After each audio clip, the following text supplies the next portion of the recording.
Welcome back to the Work in Progress podcast. This is another episode of your favorite show, Question Time, hosted by me, Joseph Perry. I am joined today by my cousin, Hamish. Good afternoon. Good afternoon. The question we are discussing today is, what is life like with a stoma bag? So I don't know much about this, whereas Hamish does. So I'm going to ask him straight away, what is a stoma bag, Hamish?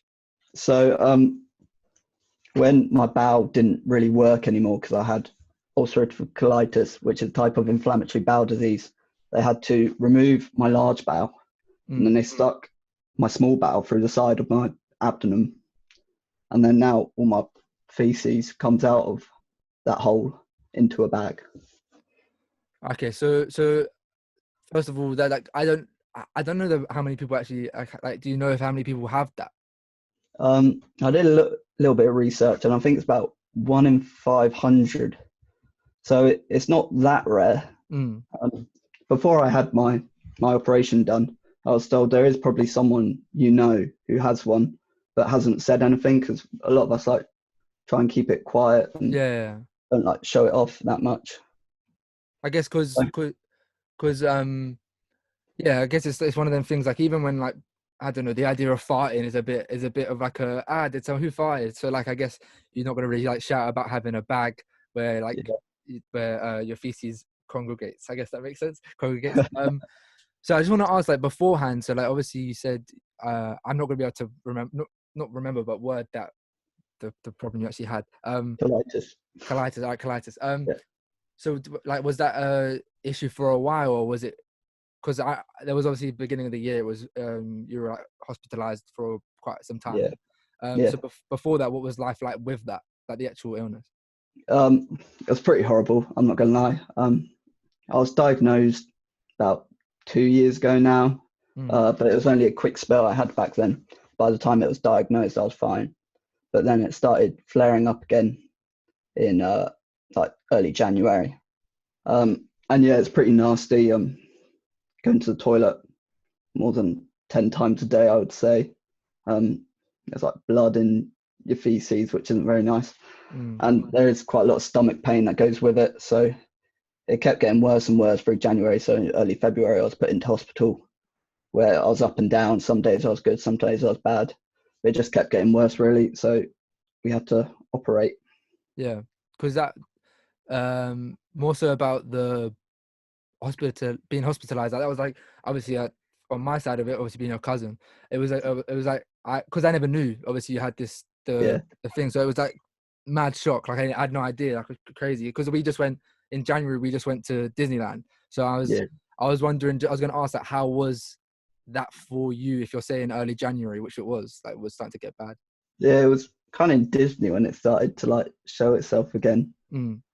And it was manageable. It was fine. I was only going about 4 times a day, which is pretty normal anyway. Yeah.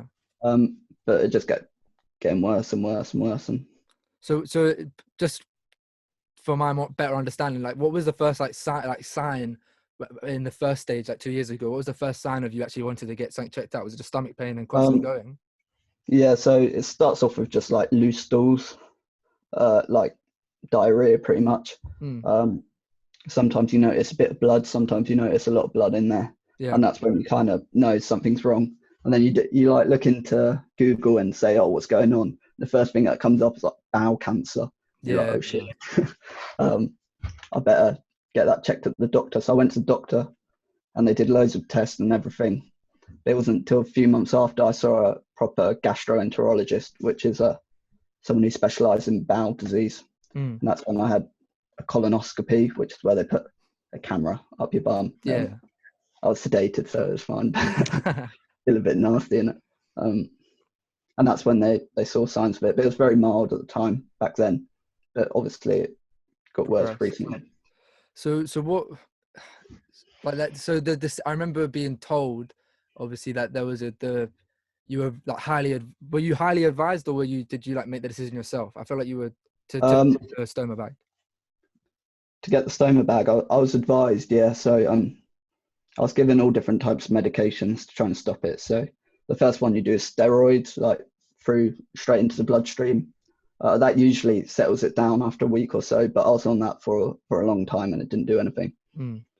So they gave me a more fancy medication, which is a biological medicine.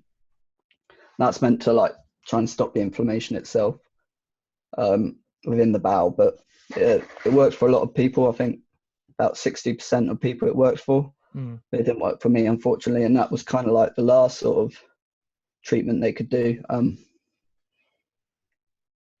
There's more types of biological medicines, but if it doesn't work for one, it's usually won't work for the other. I'm not sure if the NHS does the other types. So they just said you're getting worse and worse. So while you're relatively like fit at the moment, it'll be best to operate now because then recovery will be easier. So I was like, yeah, you know what? I've been in quite a lot of pain for the last 2 months. Let's just get it done. So was it hard to just understand the process, like, because how big, could you like put into words how big of a change it actually is? Well, yeah, you think like when they first say they're going to snip your bowel out, that you think, oh, that's going to be a huge change, but there's only a few minor adjustments I need to make to my life. The main one obviously is like how it looks. That's my main issue, I think, having the bag on me at all times, and even the stoma underneath the bag is pretty nasty looking, so it's not the nicest. But in terms of like everything else, I can eat normally pretty much. Okay. I just need to like chew my food more because there's a risk of it getting blocked. And there's some foods I can't eat, like nuts. That's about it, really. Nuts and seeds, because they can get stuck as well. I only empty it about 4 or 5 times a day, the bag. So just when I go for a wee, I'll just empty it. I have to get up in the night as well to empty it, which isn't nice, like getting up at 4 a.m. or whatever. But it's not too bad. You get used to it. But apart from that, like everything's pretty normal, I would say. That was like what I actually looked up like some like the most asked questions kind of thing. You've already answered a couple of them. And every question time show I go to an external source. So this is my external source segment.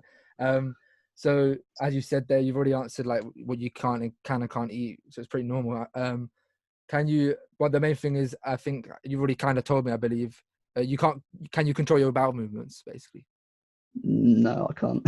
So is that one of the harder things to get used to? Yeah, it's a little strange, but obviously you got the bag over it all the time, so you don't really worry about it. It just does its thing whenever. Sometimes when I'm changing it, so the bag comes off and then it starts like working and you get like poop on the floor, poop down your legs. It's pretty horrible. That can be quite frustrating, but you can just put like a little bit of kitchen roll over it and it can catch it or whatever. Or you try and time your day around your movements. So I change my bag in the morning when it's usually more quiet. Fair enough. That because from the sounds of it, it does sound. How long have you had it now? My operation was on the 26th of February, so that's just over 2 months now.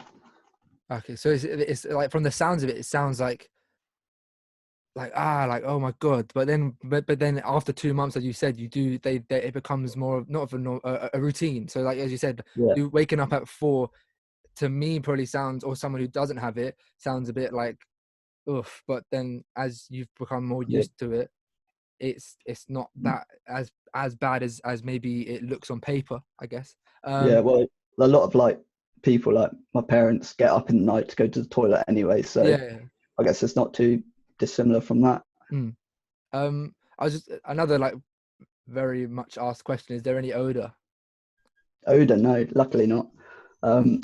There's a little filter on the bag which allows air to come out, but the filter has some special like charcoal in it, so it neutralizes any odor. It smells a bit obviously when you're emptying it, like it smells when you do a poo, but there's no odor. So if you smell a fart or something, it's not me. Don't blame me. Fair enough. It can make a noise as well when it farts. It can fart, which is pretty weird. I thought you said it doesn't. If I fart like out the stoma, not out my bum, but I can't control that. So No, sometimes I yeah. just eat. It's worse when you're eating because that's when it's most active. So we'll just all be eating, and then there's just like a little fart noise, and I'm like, sorry. Yeah. There's literally nothing I can do about it. Yeah, So so yeah, it's not um, a that's all right. yeah, but that's like again something that it just becomes a more of a normality, like that when Yeah, you do eat, there's going to be a noise, I guess. But then again, like actually that's what I was going to ask near the end, but I'll ask it now. Like compared to like you'd rather have that than the pain that you're in. You know what I mean? yeah, definitely. So life with the bag is much better than life with ulcerative colitis, I would say. Especially how severe mine was. Like, I felt so weak all the time because I was like losing quite a lot of fluid, a lot of blood, and I felt pretty sick all the time. Yeah. You get like these stomach cramps, which are like excruciating sometimes and Mm. horrible. But that's all gone now, luckily. And when I was in hospital, I was just saying I just want to feel normal again. Yeah. Now that I've got the bag, I'm feeling as normal as I was before, really. I mean, it's I don't want to. It sounds like weird to say it in this term, but it's quite fortunate that you were in hospital then as well, because obviously the pandemic now. Yeah, that's true. It's good you were like got it. Like I don't know, it pinches like it's a blessing in disguise, I guess. Yeah, like it's good that I got out when I did, rather than like a week, 2 weeks later, because that's when it started to really kick Progress. off. Yeah. It's just a little annoying now that I'm feeling better. I'd like to like go see friends, go out and do stuff, but I'm stuck inside instead, which isn't too bad because like gives me more time to recover and whatnot. But Yeah. it would be nice to like get out and start doing normal things again. Yeah. I guess in theory you've been in lockdown for like longer than everyone else because of the Yeah, that's true. Yeah. um. So I didn't want to. I was just curious because when you do look it up, when you were obviously knew that this was going to happen, was there a lot of stuff out there? Were you put at ease from what you found online? Yes. So luckily when I found out I was having it, I met this guy who worked at the hospital who's a few years older than me.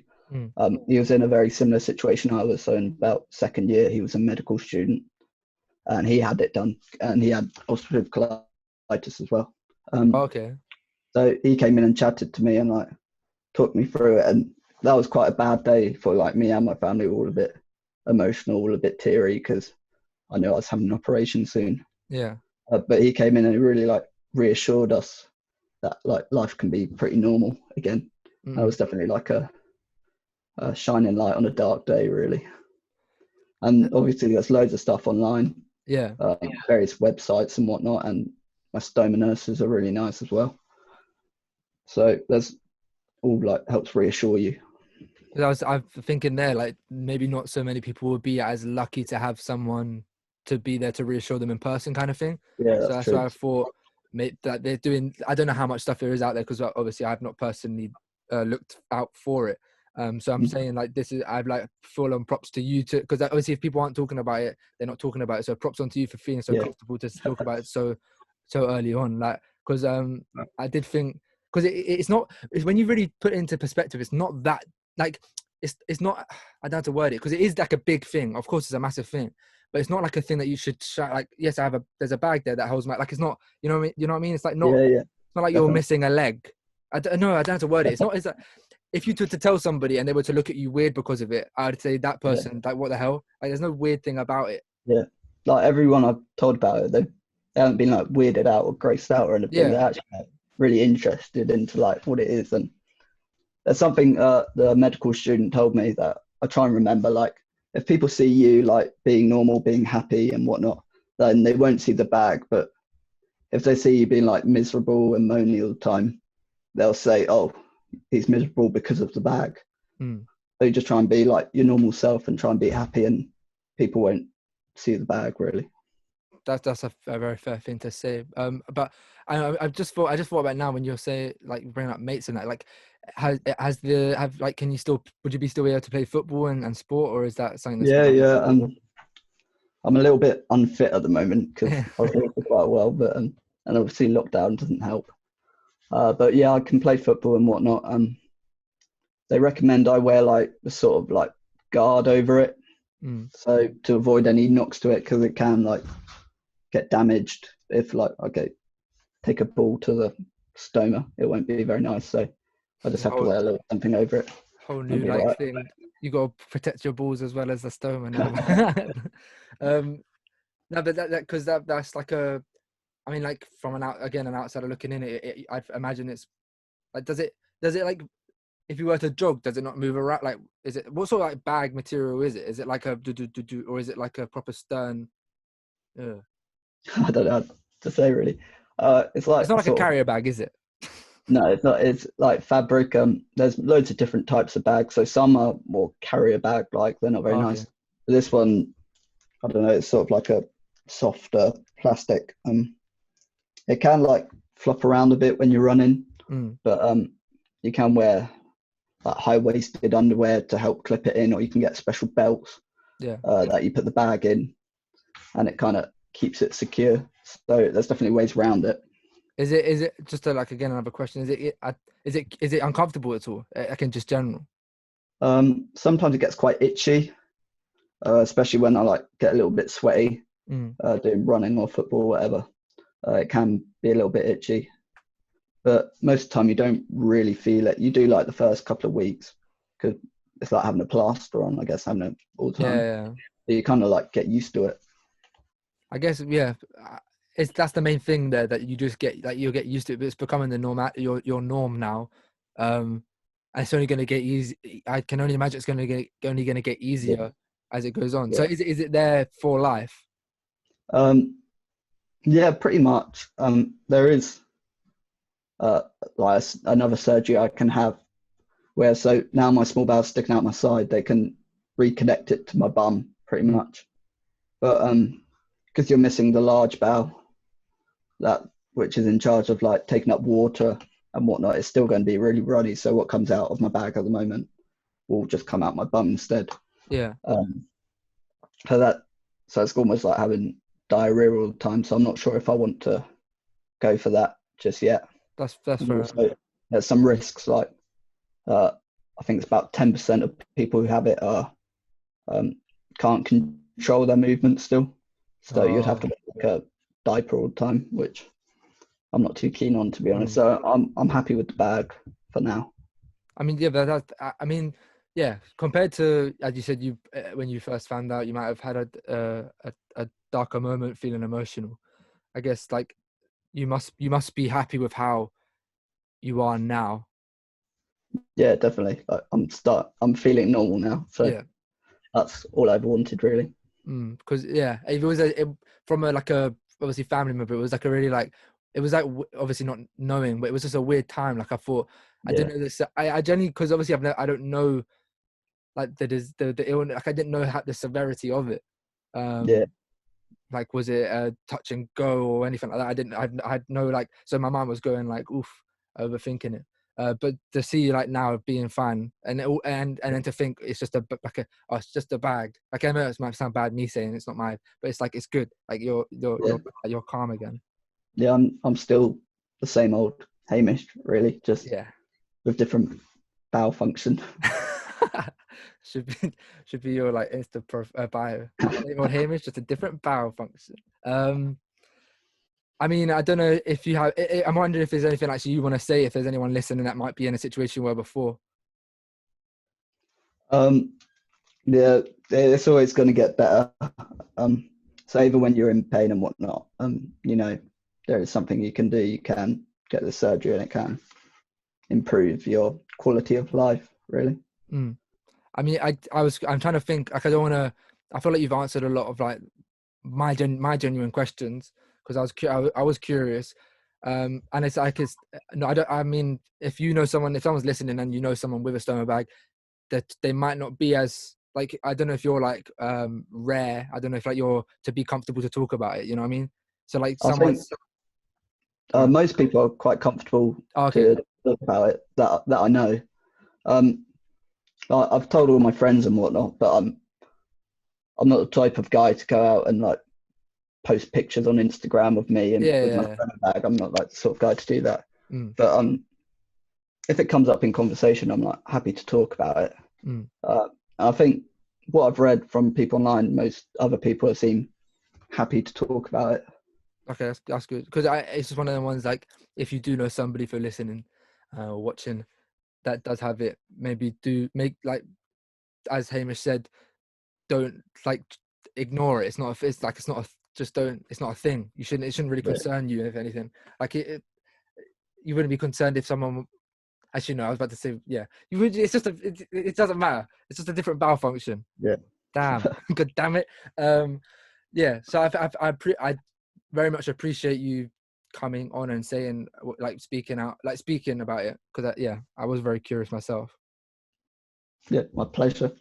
I can't think of anything about that. I would want you on again if we like, another question, think of another thing to talk about. I definitely would want you on again. But yeah, thank you very much for listening or watching. Hamish, if you want to shout out your Instagram or anything, they can add you. I won't, if that's Okay, all right. that's cool. That's cool. I'll just, yeah. So if you're not going to follow his Hamish account, follow the Work in Progress podcast account, working.progress.podcast. And yeah, thank you very much for tuning in. Make sure to listen to the other shows and the next show. Thank you very much.